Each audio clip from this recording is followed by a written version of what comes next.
Калабыздагы маданий очоктордун бири мына бул жерде Абдулла Смалдыбаев атындагы опера жана балет театрыбыз бар. Болгондо дагы улуттук статусту алган. Кыргызстан өз эгемендигин жарыялаган жылдан бери чейрек кылымдан ашып мына 27-28 жыл болду. Бирок тетиги Орок Балканын турганы кандай бүгүнкү күндө?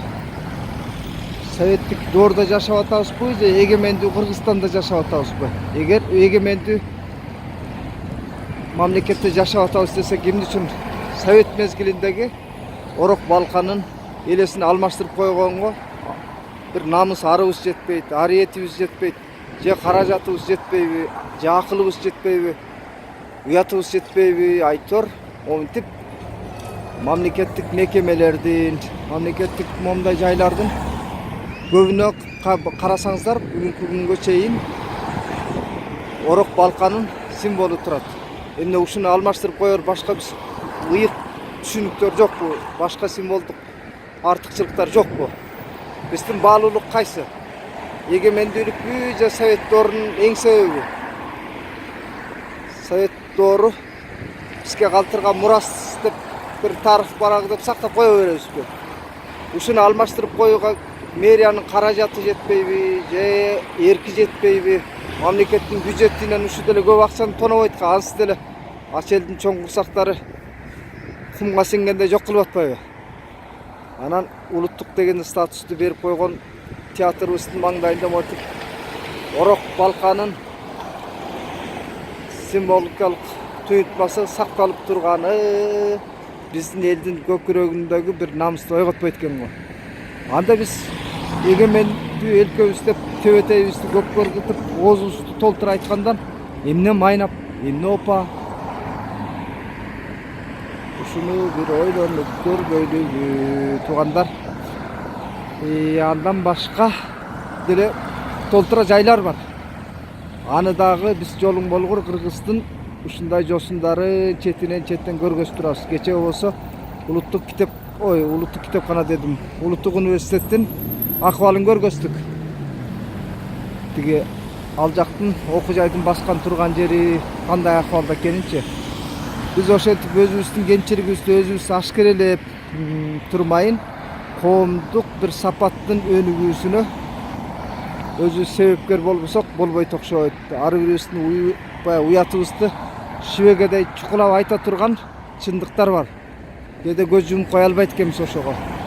Андыктан мен кулак кагыш кылар элем шаар башкармалыгына дагы расмий бийликтин өкүлдөрүнө.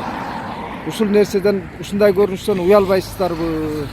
Силер уялбасаңар мен уялат экенмин. Же совет доорунда жашап атабызбы? Же совет доорунун эң себеби бул? Биз өз эгемендигибизди кааласак, эмне үчүн ушундай маданий борборлор, маданий очоктор бүгүнкү күнгө чейин большевиктик саясаттын мурасын сактап калган? Ушундай соол койгум келет туугандар. Андыктан биз өз алдынча бир улуттук аң сезимибизди качан жетилтебиз, качан бир ар намысыбызга келебиз? Советтик мурасты дагы эле сактап кала бергенибиз жакшыбы, жаманбы, аны тарых таразалар.